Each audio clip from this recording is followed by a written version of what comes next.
कौन ऐसा है बेटी को विदा करता हुआ हो और आंखें ना भीग जाती हो। सुंदर शिक्षा देने लगी मैना।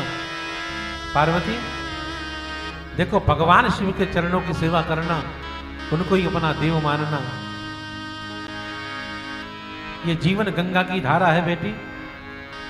गंगा जैसे चलती है हिमालय से और गंगा सागर में जाकर विलीन हो जाती है, गंगा की इस यात्रा में कई नदी और नाले उसमें मिल जाते हैं, एक आकार हो जाते हैं, लेकिन उससे गंगा की पवित्रता, गंगा की पावनता कभी कम नहीं होती।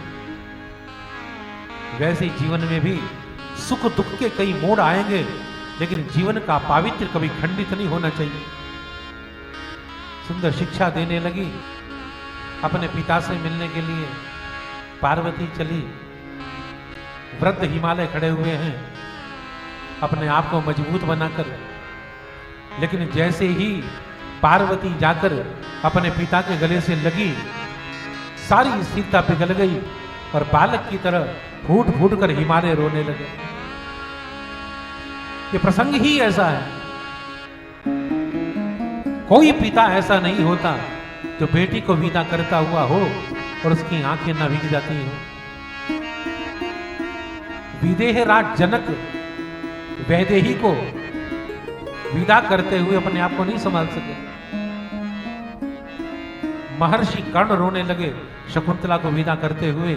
आज हिमालय की स्थिरता पिघल गई अपनी बेटी को विदा करते हुए। बचपन से लेकर जवानी तक की बेटी की जो यात्रा होती है, वो सारी यात्रा याद आ जाती है पिता को और रुला देती है।